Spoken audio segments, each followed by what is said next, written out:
হ্যাঁ, কেমন আছো সবাই? আশা করি তোমাদের এই ইন্টারভিউ সেশনের সম্ভাব্য প্রশ্নের যে সেশনটা করা হচ্ছে তোমাদের ভালো লাগছে। অ্যাকচুয়ালি আমি আবার বলছি যে আমার কাছে যে স্টুডেন্টরা পড়েছে এবং তারা বিভিন্ন সময় যে চান্স পেয়েছে বিভিন্ন ইয়ারে, তাদের থেকেই কালেক্ট করা প্রশ্নগুলো আমি তোমাদের কাছে বলছি।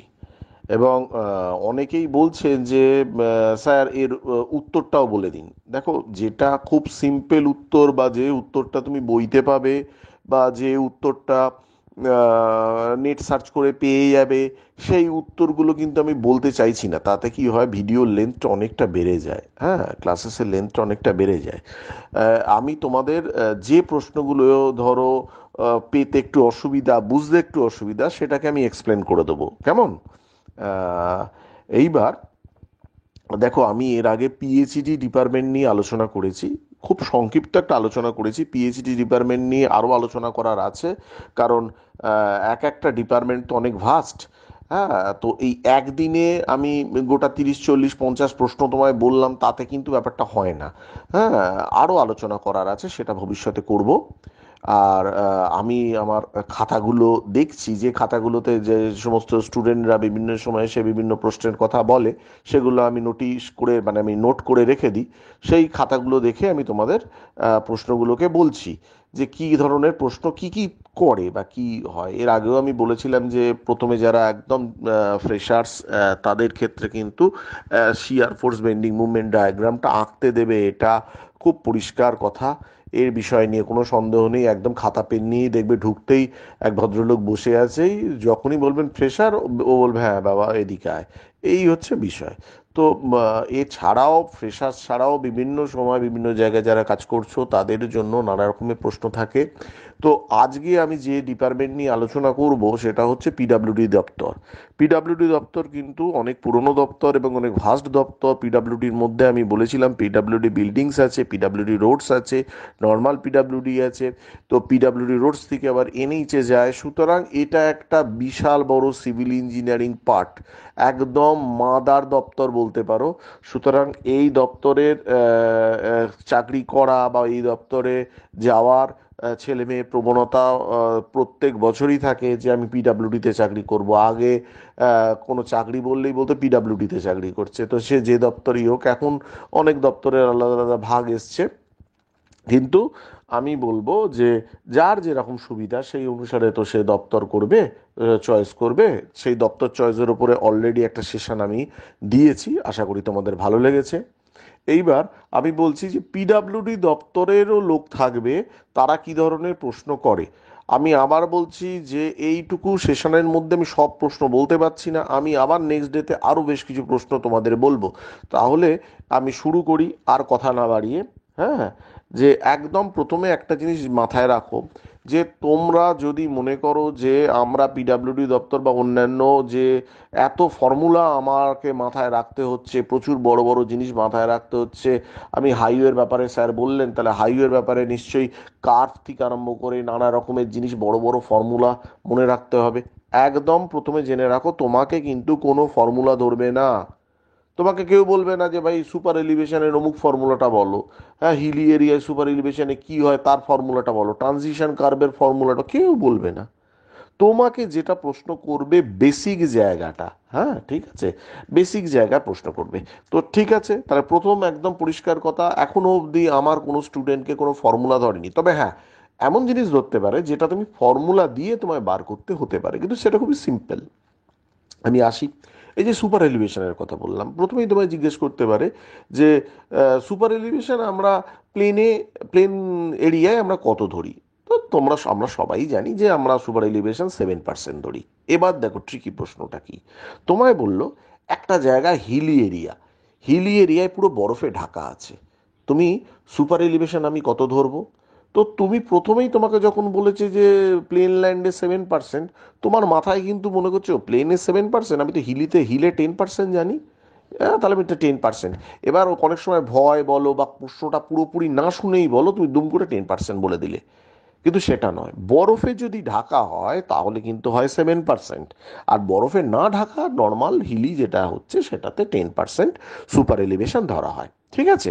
সুতরাং প্রশ্ন যখন করবেন ইন্টারভিউয়ার, তার কিন্তু মানে ভয় না পেয়ে তার কাছে আই কন্ট্যাক্ট রেখে তার কাছে কিন্তু তুমি ভালোভাবে জেনে নেবে যে উনি কি প্রশ্নটা করছেন। তুমি নিজ আমাদের একটা সমস্যা কি বলো তো, আমার অনেক স্টুডেন্টকেই দেখেছি যে ইন্টারভিউয়ার প্রশ্ন একটা করলেন, উনি ফাঁদে তোমায় ফেলতে চাইলেন, প্রথমেই জিজ্ঞেস করলেন প্লেন কত, তুমি বললে 7%, তুমি কিন্তু মনে মনে ভেবে নিয়েছো হিলটা 10%। এবার যেই বললো পাহাড় বরফে ঘেরা, বরফে ঘেরাটা তুমি স্কিপ করে গেলে, বলে দিলে 10%, তাহলে কিন্তু বিপদ। মানে বিপদ মানে কি, তুমি নাম্বারটা পেলে না। এবার উনি জিজ্ঞেস করতে পারেন তোমাদের যে আর একটি প্রশ্ন খুব ভালো, সেটা হচ্ছে ট্রানজিশন কার্ভের লেন্থ কিসের ওপর নির্ভর করে। আমাদের যে ট্রানজিশন কার্ভ হচ্ছে দুটো কার্ভের মাঝে যে ট্রানজিশন কার্ভ, সেই ট্রানজিশন কার্ভের যে লেন্থ আমি ধরবো কিসের ওপর নির্ভর করে। আমরা সাধারণভাবে যেটার উপর নির্ভর করে, স্পিডের ওপর নির্ভর করে, রেডিয়াস অফ সার্কুলার কার্ভের ওপর নির্ভর করে, এবং রেট অফ চেঞ্জ অফ অ্যাক্সিলারেশনের উপর নির্ভর করে। এবার এই rate of change of acceleration ভ্যালুটা তোমার থেকে জানতে চাইতে পারে যে rate of change of acceleration বা সি যেটা, সেটার ভ্যালুটা কত। সেটার ভ্যালুটা সাধারণত 0.8 ম্যাক্সিমাম হয় আর 0.5 মিনিমাম হয়। ঠিক আছে? ঠিক আছে। এবার আসি আর একটু বিল্ডিং মেটেরিয়ালস নিয়ে অনেকে জিজ্ঞেস করে, বিল্ডিং মেটেরিয়ালস নিয়ে প্রশ্ন ধরবেই, একদম শুরুটাই করে ওরা, একদম ওপেনিং ব্যাটসম্যান হিসেবে ওরা বিল্ডিং মেটেরিয়ালকেই নামায়। এবার বিল্ডিং মেটেরিয়াল নিয়ে আমি তোমাদের আজকে একটু ডিটেল আলোচনা করি। অনেকেই আমাকে বলছে স্যার বিল্ডিং মেটেরিয়ালসের উপর কী ধরনের প্রশ্ন হতে পারে আলোচনা করুন। হ্যাঁ, এবং এটা বাস্তব কথা যে বিল্ডিং মেটেরিয়ালসের ওপরেই কিন্তু ওরা শুরু করে। এবার প্রথমেই তোমাকে জিজ্ঞেস করবে গ্রেড অফ সিমেন্ট বলতে কি বোঝো। দেখো, এই প্রশ্নটা কিন্তু আপাত দৃষ্টিতে ভীষণ নিরীহ প্রশ্ন। গ্রেড অফ সিমেন্ট, তুমি বললে স্যার সিমেন্টের গ্রেড বোঝায় 43 গ্রেড, 53 গ্রেড, 33 গ্রেড সিমেন্ট। না, কি বোঝো জিনিসটা নিয়ে, তুমি বোঝোটা কি? কি 43, 53? এইখানে কিন্তু ছেলেরা গুলিয়ে যায়। আমি এই জন্য বলে দিচ্ছি, এটা যে জিনিসটা বলার আমি বলে দিচ্ছি। গ্রেড অফ সিমেন্ট মনে হচ্ছে যে সিমেন্ট যেখানে মিনিমাম কম্প্রেসিভ স্ট্রেংথ অ্যাটেন করবে সেটাই হচ্ছে গ্রেড অফ সিমেন্ট। 43, 53 মানে হচ্ছে 43 বা 53 মেগাপাস্কাল এমপিএ। ঠিক আছে? 40 এর কেজি বা সেন্টিমিটার স্কোয়ারের দিকে যেও না, হ্যাঁ, মেগা পাস্কাল এমপিএ এইভাবে বলতে হবে উত্তরটা। ঠিক আছে? এটা কতদিনে অ্যাটেন্ড করে? 28 ডেজ অ্যাটেন্ড করে। এবার অনেকেই জিজ্ঞেস করতে পারে যে যাদের আইডিয়া নেই, আচ্ছা আমরা তো কংক্রিট কিউব জানি 28 ডেজে অ্যাটেন্ড করে, তা সিমেন্ট আবার 28 ডেজে অ্যাটেন্ড করবে কিভাবে? তো উত্তর যেটা হচ্ছে স্যার, সিমেন্টেরও টেস্ট হয়। সিমেন্টের টেস্টের ক্ষেত্রে আমাদের আলাদা করে কিউব তৈরি করা হয়, কিউব তৈরি করে টেস্ট করা হয়। দ্বিতীয় প্রশ্ন আসতে পারে সিমেন্টের যে কিউব তৈরি করে টেস্ট করা হয় সেই সিমেন্টের কিউবের সাইজ কত। 15 15 15 নয়, কিন্তু সিমেন্টের গ্রেড, সিমেন্টের যে স্ট্রেংথ তৈরি, সিমেন্টের স্ট্রেংথের জন্য যে কিউব কাস্টিং করা হয় তার সাইজ হচ্ছে 7.06, 7.06, 7.06 সেন্টিমিটার।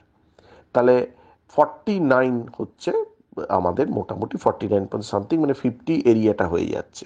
তো এইটা একটা ব্যাপার। এবার সিমেন্টের টেস্টের জন্য যে স্যান্ড ইউজ করা হয় সেই স্যান্ডের নাম কি, এই প্রশ্নটা আসে। সেই স্যান্ডের নাম হচ্ছে ইনর স্যান্ড। সেটা হচ্ছে ফাইন, মিডিয়াম আর কোর্স। এইটা আমরা 200 গ্রাম 200 গ্রাম 200 গ্রাম নিই, আর 200 গ্রাম সিমেন্ট নিই, টোটাল 800 গ্রাম হলো। তাহলে ফাইন এনর নিলাম 200, মিডিয়াম এনর নিলাম 200, আর কোর্স এনর নিলাম 200, তাহলে 800 গ্রাম হলো। এইটা দিয়ে মিক্স করে আমরা কিউবটা কাস্টিং করি এবং স্টেনটা 28 দিন পরে দেখি। ওকে। এইবার তোমাকে একটা জিনিস জিজ্ঞেস করতে পারে, আচ্ছা 43 গ্রেড আর 53 গ্রেডের মধ্যে ফারাক তো তুমি বললে স্ট্রেংথের ফারাক, আর কিছু ফারাক আছে? তো তোমার বলতে হবে যে স্যার আমার 43 গ্রেড আর 53 গ্রেডের মধ্যে আর একটা ফারাক হচ্ছে কিউরিংয়ের ফারাক। 43 গ্রেডে অনেক জল লাগে এবং এই কম জল লাগে, 53 গ্রেডে অনেক বেশি জল লাগে। হ্যাঁ, কিউরিংয়ের ফারাক। না হলে কি সমস্যা হয়, না হলে ওই সিমেন্ট দিয়ে আমি যদি কোনো স্ট্রাকচার তৈরি করি তাহলে আবার ক্র্যাক এসে যেতে পারে। ঠিক আছে। এইবার মজা হচ্ছে, তোমাকে এই ধরনের একই ধরনের প্রশ্ন তোমায় করতে পারে যে রাজস্থানে কোন গ্রেডের সিমেন্ট ইউজ করা ভালো, মানে আরেকটি ছেলেকে জিজ্ঞেস করেছিল, তার রাজস্থান যেহেতু হট এরিয়া, আমার জলের সমস্যা হতে পারে, আমি বলবো স্যার 43 গ্রেডে যাব, আমি 53 গ্রেডে যাব না। এখন যদিও পিএসসি বা মানে পোর্টল্যান্ড স্ল্যাগ সিমেন্ট বা পিপিসি বা যা চলে এসেছে সেগুলো এক আলাদাভাবে হচ্ছে, আমি ওপিসির কথা বলছি। তো এক্ষেত্রে রাজস্থানে কেন না, আমি যদি 53 গ্রেড সিমেন্ট ইউজ করি, প্রপার জল দিয়ে কিউরিং না করতে পারি, তাহলে আমার ক্র্যাক এসে যেতে পারে। এইটা একটা উত্তর হতে পারে। আর সিমেন্টের কি কি টেস্ট জানো, তোমাকে এটা জিজ্ঞেস করতে পারে। তো এই প্রশ্নটাও হয় যে সিমেন্টের সাধারণভাবে আমার normal consistency, initial setting time, final setting time, এছাড়া 10% ফাইননেস টেস্ট, হ্যাঁ এই ধরনের টেস্টগুলো আমাদের, এছাড়া তো কংক্রিট কিউবের টেস্ট যেটা হচ্ছে সেইগুলো আমাদের হয়। সিমেন্টের এই টেস্টগুলোই আমরা সাধারণভাবে করে থাকি। ঠিক আছে। এবার হচ্ছে গ্রেড অফ কংক্রিট কি, যেমন তোমার আমি বললাম এটা গ্রেড অফ কংক্রিট কি, খুব কমন প্রশ্ন। এবার এইটা দিয়ে তোমার কংক্রিটের মধ্যে ঢুকছে ওরা, কি কংক্রিটের মধ্যে ঢুকবে। এবার আমাকে প্রথম প্রশ্নই করতে পারে যে কংক্রিট কিউব কত দিনে কিউরিং করা হয়। তুমি বললে পরিষ্কার 28 দিনে কিউরিং করা হয়। তাহলে 28 দিনে 100% কি স্ট্রেংথ এসে যায়? এটা অনেকে বলে হ্যাঁ এসে যায়, অনেকে বলে না আসে না। যারা বলে হ্যাঁ এসে যায় অন্য প্রশ্নে চলে যায়। তার মানে এটা কিন্তু ভুল উত্তর হলো। এবার যারা বলে না আসে না, তাদের বলে তাহলে কত পার্সেন্ট স্ট্রেংথ আসে। এবার বিভিন্ন জন বিভিন্ন রকম ফাম্বল করে, তো এটা জেনে রাখা ভালো যে আমার 28 দিনে কিন্তু 90% স্ট্রেংথ আসে। এবং 100% স্ট্রেংথ কত দিনে আসে? 100% স্ট্রেংথ আসতে কিন্তু বছর পেরিয়ে যায়। ঠিক আছে। সেটা একটা কার্ভ দ্বারা নিয়ন্ত্রণ করা হয়, সেটা বললেই ওরা বুঝে যাবে। ঠিক আছে। এবার একটা প্রশ্ন আমাদের বেশ কিছু স্টুডেন্টদের একই টাইপের প্রশ্ন পেয়েছে, এই প্রশ্নকে স্টার দিয়ে রাখতে পারো, কারণ এটা বিভিন্ন সময় এদের খুব কমন মজার প্রশ্ন। সেটা হচ্ছে 3টে কিউব মোল্ড আছে। একটা কিউব মোল্ড আমি নর্মাল জলে রেখেছি, একটা কিউব মোল্ড আমি বরফ জলে রেখেছি, আর একটা কিউব মোল্ড আমি গরম জলে রেখেছি। কোনটা স্ট্রেংথ বেশি আসবে? ঠিক আছে, একটা নির্দিষ্ট টাইম দেয়া হলো, ডিউরেশন দিলাম, দিয়ে বললাম যে একটা বরফ জলে, একটা নর্মাল জলে, আর একটা রাখলাম গরম জলে। তো কোনটা স্ট্রেংথ বেশি আসবে? তো অবভিয়াসলি বলতে হবে যে আমার গরম জলে যে কিউবটা আমি ডুবিয়ে রেখেছি তার স্ট্রেংথ বেশি আসবে। এবার প্রশ্ন করবে কেন বেশি আসবে। ঠিক আছে। বেশি আসবে তার কারণ হচ্ছে কিউবের strength directly proportional to hydration of concrete. তার মানে আমার যতটা হাইড্রেশন যত তাড়াতাড়ি হবে, তাহলে আমার স্ট্রেংথ তত বেশি আসবে।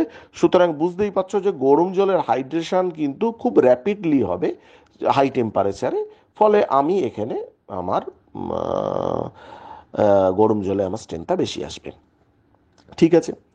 এইবার আর একটা প্রশ্ন করে অনেক সময়, এটাও মজাদার প্রশ্ন, যে সমুদ্রের ধারে তুমি একটা কনস্ট্রাকশন করছো। ঠিক আছে। এবার সমুদ্রের ধারে তুমি কনস্ট্রাকশন করছো, তোমার যে জল নিয়ে তো কোনো চিন্তা হওয়ার কারণ নেই, সামনে সমুদ্র, তুমি জল নিচ্ছ, কিওরিং করছো, তাহলে নিশ্চয়ই কিওরিং নিয়ে সমস্যা নেই। তো উনি কি বলতে চাইছেন ব্যাপারটা ভালো করে বোঝো, যে আমি মিক্সিং করলাম আর কিওরিং করলাম, তাহলে আমার কোনো সমুদ্রের ধারে স্ট্রাকচারে কিন্তু মানে মিক্সিং আর কিউরিংয়ের জল নিয়ে তো সমস্যা নেই, সমুদ্রের অঢেল জল। তাহলে উত্তরটা কি হবে, যে আমি কি সত্যি মিক্সিং করতে পারলাম সমুদ্রের জল দিয়ে? উত্তরটা হবে যে না স্যার, আমি সমুদ্রের জলে মিক্সিং করব না। ঠিক আছে। কেন করব না সমুদ্রের জলে মিক্সিং? তার কারণ হচ্ছে সমুদ্রের জলের মধ্যে কিন্তু ভীষণ রকম হার্মফুল সল্টস থাকে, যে সল্টসগুলো আমার কংক্রিটের ক্ষতি সাধন করে। ইনফ্যাক্ট কংক্রিটের ভেতরে যে রেইনফোর্সমেন্ট থাকে তারও ক্ষতি সাধন করে। ঠিক আছে। তো এই ব্যাপারটা কিন্তু মাথায় রেখে বলতে হবে যে সমুদ্রের জলের ক্ষেত্রে আমাদের এই সমস্যা হয়, যে আমাদের যে হার্মফুল সল্টস থাকে সেটা আমার কংক্রিট আর রেইনফোর্সমেন্টের ক্ষতি করবে।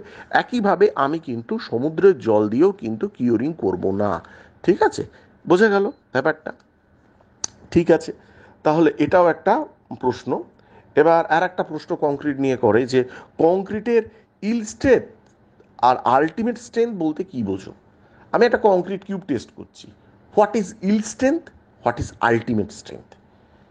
এইটা কিন্তু কনফিউজিং প্রশ্ন এবং অনেকেই গুলিয়ে ফেলো, এবং উত্তরটা আমি বলে দিচ্ছি, হয়তো বইতে বা নেটে এসব খুঁজে টুজে পাবে না। সেটা হচ্ছে ওরা এই প্রশ্নগুলো করে, সেটা হচ্ছে ইল্ড স্ট্রেন্থ মানে হচ্ছে কংক্রিট কিউবসটা তুমি লাগালে, কংক্রিট কিউবটা লাগানোর পর যখন কম্প্রেশন দিলে ফার্স্টে একটা ক্র্যাক এলো, কাট করে একটা ক্র্যাক এলো, যেই মুহূর্তে এলো তুমি কম্প্রেসর মেশিনটাকে থামিয়ে দিলে, তাহলে প্রাইমারি যে ক্র্যাকটা এলো যে সময় আমার দাঁড়ালো সেটা হচ্ছে ইল্ড স্ট্রেন্থ।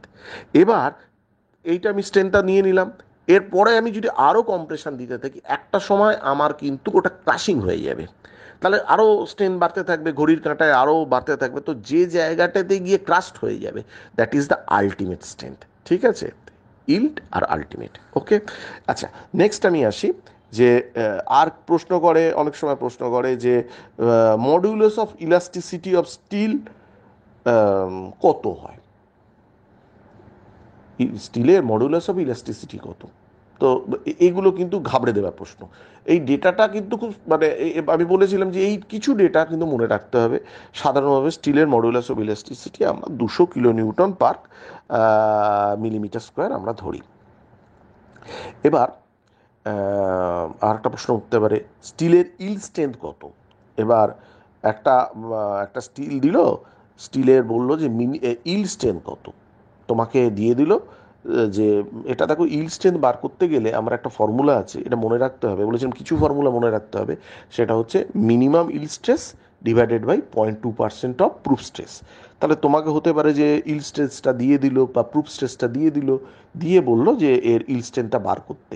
এটা আমি বলছি বা হয়তো 50 জন বা 60 জনের মধ্যে একজনকে দিল, এবার তুমি সেই একজনের মধ্যে হবে না এরকম কোনো ব্যাপার নেই, এই জন্য এটা বললাম। মানে এই প্রশ্নটা আমার এতদিনে যে কটা ছেলে পুলে পড়েছে তাদের মধ্যে মাত্র 2জনকে জিজ্ঞেস করেছে, তবুও যেহেতু এটা জিজ্ঞেস করেছে আমি সেই জন্য তোমাদের বললাম। ঠিক আছে, এবার পরের প্রশ্ন হচ্ছে যে M30 বলতে কি বোঝো। এবার তুমি বলবে গ্রেড অফ কংক্রিট। এবার এম মানে কি, এই প্রশ্নটা অনেক বড় বড় ছেলেপুলেও দেখছি যে বলতে পারে না, কেন পারে না জানি না। আমি আমাদের স্টুডেন্টদের বারংবার প্রথম থেকেই যখন পড়াই সে সময়তেই বলি এম মানে কিন্তু মিক্স, এম এর অ্যাব্রিভিয়েশন হচ্ছে মিক্স। এবার একটা প্রশ্ন করতে পারে যে আমরা তো মিক্স ডিজাইন করি, মিক্সের বার করতে গেলে বিভিন্ন রকম মিক্স ডিজাইন করি, তো বলবে হ্যাঁ স্যার মিক্স ডিজাইন করি। তাহলে আমার normal mix design process maximum কত গ্রেড অফ কংক্রিট অবধি করতে পারি। অনেকে বলে M35, তার উপরে করতে গেলে স্যার আমার আমার ওইভাবে করতে পারবো না, আমি আমার এর ওপরে করতে গেলে আমার পিস্টেস বা পিস্টেস কংক্রিট আমায় করতে হবে। তো মূল কথা হচ্ছে কিন্তু একদম কোডাল প্রভিশন নিয়ে আমায় কথা বলতে হবে। M35 অনেকে বলে, তার কারণ হচ্ছে মিক্স ডিজাইনের যে কোড সেই কোডে M35 অবধি একটা মেনশন করা আছে, সেই জন্য অনেকে M35-এ যায়। কিন্তু বেসিক্যালি অ্যাজ পার IS 456 এটা আমাদের বলতে হবে M55 অবধি আমরা নর্মাল মিক্স ডিজাইন প্রসেসে করতে পারি, তারপরে আমাদের অন্য পদ্ধতি আছে হাই স্ট্রেংথের ক্ষেত্রে। ঠিক আছে, তাহলে এইটা উত্তরটা এইভাবে হবে, মানে যেটা কনফিউশন উত্তর সেটা আমি তোমাদের একটু বলে দিচ্ছি। দেখো আমি আবার বলছি, এটা একটা ভাস্ট সাবজেক্ট, প্রচুর প্রচুর প্রশ্ন আসে, তো একটা সেশনে সম্ভব নয়, আমি চেষ্টা করব আরও সেশন দিতে তোমরা যদি ইন্টারেস্টেড হও। হ্যাঁ, এবার নেক্সট হচ্ছে তোমাকে বলতে পারে যে M25-এর মডুলাস অফ ইলাস্টিসিটি কত। এবার পরীক্ষার হলে বসে না তুমি যেটা পারবে না তুমি ঘাড়ে দেবে, না স্যার আমি জানি না বা পারবো না বা আমার মনে পড়ছে না, এই মুহূর্তে মনে পড়ছে না, এই কথাটা বলবে। কিন্তু এইটা কিন্তু কখনো বলবেন না স্যার আমার মনে পড়ছে কিন্তু মাথাটি আসছে না, এরম না। একদম সোজা কথা, মডুলাস অফ ইলাস্টিসিটি কোনো জিনিসের বার করতে গেলে কি হয়, ফর্মুলা একটা ছোট্ট আছে, 5000 ইন্টু √FCK। FCK হচ্ছে ক্যারেক্টারিস্টিক স্ট্রেংথ অফ কংক্রিট, মানে ধরো M25 মানে 25 ধরবো, M25 মানে 25 ধরবো, তাহলে √FCK, তাহলে 5000 ইন্টু √FCK। তাহলে √FCK মানে হচ্ছে দেখো 25-এর FCK কত হচ্ছে 5 হলো, তাহলে 5 ইন্টু 5000 তার মানে 25,000, সেটা নিউটন পার মিলিমিটার স্কোয়ার। ঠিক আছে, তাহলে এটা হচ্ছে মডুলাস অফ ইলেকট্রিসিটি আমার M25-এর কত আমি বলে দিলাম। এছাড়া ছোট ছোট কিছু ডেফিনেশন মানে জিনিস জিজ্ঞেস করতে পারে যে বাবা ক্রিপ কাকে বলে, ক্রিপ কিসের ওপর নির্ভর করে। জানোই তো ক্রিপ এজ অফ লোডিংয়ের ওপর নির্ভর করে এবং ডিউরেশন অফ লোডিংয়ের ওপর নির্ভর করে, এই ধরনের কিছু প্রশ্ন তোমাদের করতে পারে। আচ্ছা, এবার একটা প্রশ্ন করতে পারে যে M25 গ্রেডের আমি পাইল করলাম, আর M25-এর নর্মাল কংক্রিট করলাম, দুটোর মধ্যে ফারাক কি? দুটোর মধ্যে ডিজাইনের ফারাকটা কোন জায়গায় হবে? আমি M25 গ্রেডেরও একটা কংক্রিটের মিক্স ডিজাইন করলাম, তাতে আমার এলো 25ই কম্প্রেসিভ স্ট্রেংথ, আর M25-এর পাইলেরও একটা করলাম, তাতে এলো আর 25 আমার কম্প্রেসিভ স্ট্রেংথ। তাহলে আমার দুটোর মধ্যে ফারাক কোথায়? দুটোর মধ্যে ফারাকটা হচ্ছে ওয়ার্কেবিলিটিতে ফারাক বা স্লাম্পে ফারাক। মানে নর্মালি আমার পাইলের ক্ষেত্রে যে কংক্রিটটাকে ওয়ার্কেবল রাখার জন্য হাই স্ট্রেংথে হাই স্লাম রাখতে হয়, 150-এর ওপর স্লাম রাখতে হয়, কিন্তু এর ক্ষেত্রে কিন্তু নর্মাল কংক্রিটের ক্ষেত্রে 50 থেকে 75 স্লাম রাখলেই চলে। তাহলে ফারাকটা ওয়ার্কেবিলিটি বোঝা গেল। এবার আরেকটুখানি আসি, অনেকে হয়তো বলে আমরা একটু অমুক জায়গায় কংক্রিটিং করেছি। কংক্রিট বা সিমেন্ট যে মুহূর্তেই বলে, তুমি যে যে জায়গাতেই থাকো, তুমি নির্মাণ সহায়ক হিসেবেও কংক্রিট করিয়ে থাকো বা কোনো G+8 বিল্ডিংও কংক্রিট করিয়ে থাকো। আমাকে একজন বলেছে G+8 বিল্ডিং করছে, কিরম কি কংক্রিট আসতে পারে। তো তোমার কংক্রিট রিলেটেড প্রশ্নগুলোই কিন্তু প্রচুর করে আর কি। তো একটা প্রশ্ন তোমায় বলছি, যেখানে ধরো সিমেন্টে sulphate attack, mild sulphate attack, মানে আমি জানি যে আমার এখানে সালফেট অ্যাটাক আছে সিমেন্টের মধ্যে, তো সেখানে আমি কি ধরনের সিমেন্ট ইউজ করব? যদি তুমি কিন্তু এই প্রশ্ন কখনো উত্তর দেবে না যে স্যার আমি সুপার সালফেট সিমেন্ট ইউজ করব, এই উত্তর হবে না। যদি মাইল্ড হয়, সামান্য হয়, তাহলে কিন্তু আমি যে কোনো ওপিসি সিমেন্ট ইউজ করব। কেন ওপিসি সিমেন্ট ইউজ করলেই হবে, এটা প্রশ্নটা করতে পারে। তার কারণ আমরা জানি যে একটা সিমেন্ট, ওপিসি সিমেন্টের মধ্যে কি কি থাকে আমরা জানি, এগুলো বেসিক জিনিস আবার একবার বলে দিচ্ছি, যে dicalcium silicate, tricalcium silicate, tricalcium aluminate, আর টেট্রা ক্যালসিয়াম অ্যালমুনেট ফেরাইট থাকে, ঠিক আছে? তাহলে ট্রাইক্যালসিয়াম অ্যালমুনেট বা C3A যেটা, সেইটা থাকলে কি হয়, আমরা এই মিনিমাম সালফেট অ্যাটাকটাকে দূর করতে পারি। আমরা জানি স্ট্রেংথের ক্ষেত্রে ডাইক্যালসিয়াম সিলিকেট আর ট্রাইক্যালসিয়াম সিলিকেট আমার বেসিক ফাংশন নেয়, কিন্তু ট্রাইক্যালসিয়াম অ্যালুমিনেট কিন্তু এই মিনিমাম সালফেট অ্যাটাকটাকে দূর করে। আর যদি ম্যাক্সিমাম সালফেট অ্যাটাক হয়, তাহলে আমি বলবো যে এখানে সুপার সালফেট সিমেন্ট ইউজ করব। তবে সুপার সালফেট সিমেন্ট ইউজ করার ক্ষেত্রে দুটো প্যারামিটার মাথায় রেখো। এই দুটো প্যারামিটার জিজ্ঞেস করে যে আমার টেম্পারেচার 40 ডিগ্রির ওপরে, রাজস্থানে করছি, আমি কি সুপার সালফেট সিমেন্ট ইউজ করতে পারবো? উত্তর হবে না স্যার, আমি 40 ডিগ্রির ওপরে হলে আমি সুপার সালফেট সিমেন্ট ইউজ করতে পারবো না। এক, আর হচ্ছে সুপার সালফেট সিমেন্টে যে আমি ও জলটাকে ইউজ করব, তার পিএইচ কত হবে? সেই জলটার পিএইচ হবে 3.5 ম্যাক্সিমাম, ঠিক আছে? তাহলে 3.5 হবে। এইবার এইটা হচ্ছে আমার বেসিক কিছু জায়গা গেল, যেগুলো তোমাদের কাজে লেগেছে। আচ্ছা, এবার আর একটা আসি মেটেরিয়ালসের মধ্যেই। তোমাদের জিজ্ঞেস করতে পারে যে first class bricks, second class bricks আর থার্ড ক্লাস ব্রিক্সের স্ট্রেংথ কত হতে পারে। এই স্ট্রেংথগুলো ভাই আমি আর বলছি না, এগুলো দেখে নাও। হ্যাঁ, আচ্ছা, আমি যে প্রশ্নটার জন্য বেসিক্যালি এই প্রশ্নটা করলাম, সেটা হচ্ছে যে এখন হাই রাইজ বিল্ডিংয়ের ক্ষেত্রে ব্রিক্সের পরিবর্তে কংক্রিট ব্লক আমরা ইউজ করছি। কেন ইউজ করছি, কারণটা কি, মানে কেন ইউজ করছি? তুমি একজন বিল্ডার্সের অ্যাসপেক্ট থেকে তুমি ভাবো তুমি কেন ইউজ করছি। তোমার ক্ষেত্রে দুটোই কথা হচ্ছে, আমার এটা ব্রিক্সের থেকে কস্ট এফেক্টিভ হচ্ছে। নেক্সট হচ্ছে আমার এটা আমার ভেতরের যে কার্পেট এরিয়া বা স্পেস, এটা বাড়াচ্ছে, এটা আমাকে বাড়িয়ে দিচ্ছে। কারণ আমি একটা 10 ইঞ্চির গাঁথনি যদি করি বা 250 মিলিমিটারের গাঁথনি করি, তাহলে সিমেন্ট আমার তার সঙ্গে আমি প্লাস্টার দিয়ে আমার যা ভেতরের কার্পেট এরিয়া আসছে, কিন্তু আমি যদি কংক্রিট কিউবস দিয়ে, কংক্রিট ব্লকস দিয়ে করি, আমার সেই কার্পেট এরিয়ার সাইজটা কেমনভাবে সেট করছে, সেটা আমার বেশ কিছুটা কার্পেট এরিয়া সেভ হচ্ছে। দ্বিতীয় হচ্ছে কস্ট এফেক্টিভ। এটা বিল্ডারের অ্যাসপেক্টে। এবার বলছি ইঞ্জিনিয়ারের অ্যাসপেক্টে তুমি আমাকে বলো যে তুমি কি এটাকে সাপোর্ট করো। এবার তুমি সাপোর্ট করো কি না করো, তুমি দু তিনটে জিনিস বলবে যে হ্যাঁ স্যার কিছু প্রবলেম হতে পারে, না আমি সাপোর্ট করি না। এখানে আমার ব্রিক্স যেমন হিট রেজিস্ট্যান্স করে, বাইরের গরম টেম্পারেচারটাকে করে নেয়, এখানে সেই ব্যাপারটা থাকে না, ঘর গরম হয়ে যায়, সব ধরনের কিছু বলতে পারো। তোমাকে একটা প্রশ্ন যেটা মেন করবে, সেটা হচ্ছে স্ট্রাকচারালি কি কোনো ক্ষতি হবে?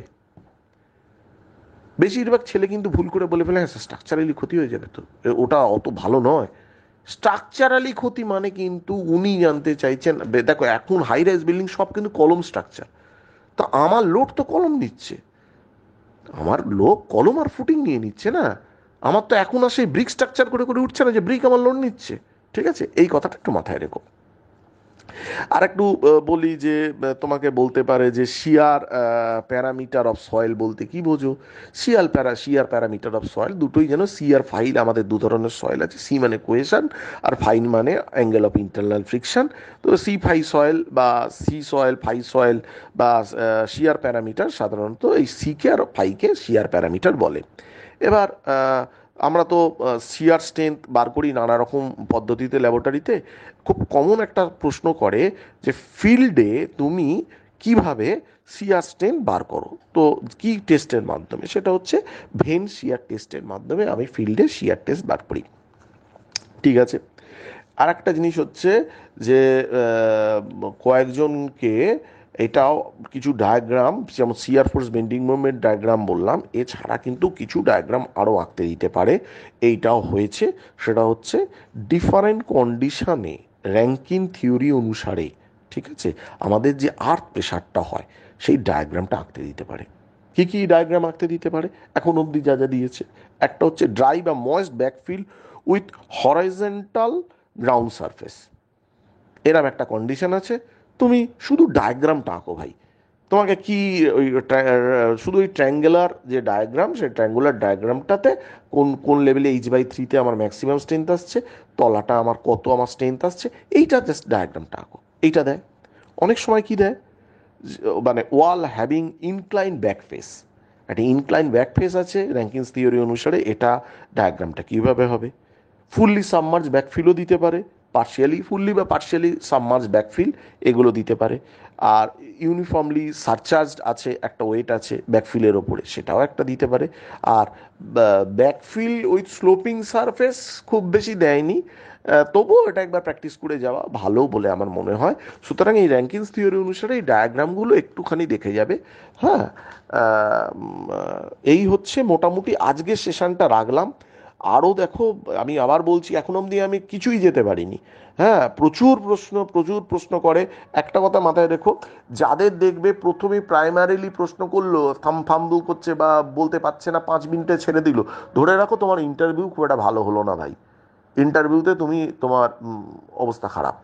এবার যাদের ধরো একটু বেশিক্ষণ ধরে নিয়ে চর্চা করছে, আধ ঘন্টা 40 মিনিট, তাহলে তুমি ধরে রাখবে দের ইজ এ চান্স, তার মানে তুমি তাদের কিছু ভালো দিকে নিয়ে যেতে পারছো। আবার বলছি, তোমার যেটা স্ট্রং পয়েন্ট সেদিকে কিন্তু তুমি নিয়ে যাবে। তবে এই বেসিক জায়গা থেকে তো তোমার স্ট্রং পয়েন্টের দিকে নিয়ে যাওয়ার যাত্রা শুরু করবে। সুতরাং এই বেসিক পয়েন্টগুলো কিন্তু মাথায় রেখো।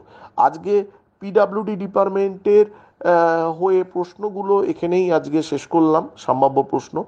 আরও প্রচুর প্রশ্ন আছে, তোমরা যদি ইন্টারেস্টেড থাকো, তোমরা যদি আমাকে কমেন্টস করো যে না স্যার আমাদের দরকার, আমরা উপকৃত হচ্ছি, এই যদি বিষয়টা করো, তাহলে কিন্তু আমি অবশ্যই তোমাদের জন্য এটা নিয়ে আসবো, এটা করব।